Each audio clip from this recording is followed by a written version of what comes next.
Before start thermal diffusion, we should pre-deposit the dopants on the silicon substrate surface and then diffuse it with the thermal energy. This process follows this equation. In this equation, N0, D, and T are very important parameters. Suppose that the initial dopant concentration N0 is constant.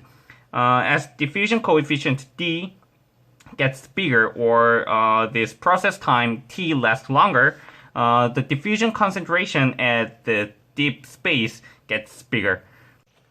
In this process, diffusion coefficient D multiplies to process time T is called thermal budget. And to make this parameter as good condition, we should shorten the annealing time.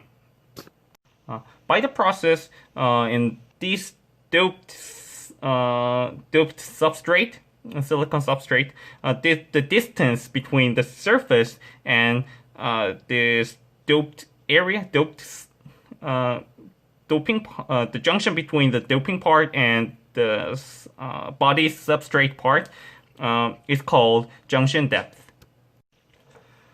There are three ways of thermal annealing. First, furnace annealing. Furnace annealing is using a furnace, but it has a lot of disadvantages with the thermal budget.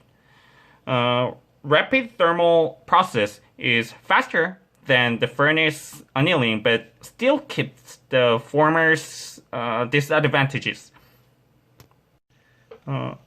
Laser annealing process is very fast, and its selectivity in narrow area is very idle, and its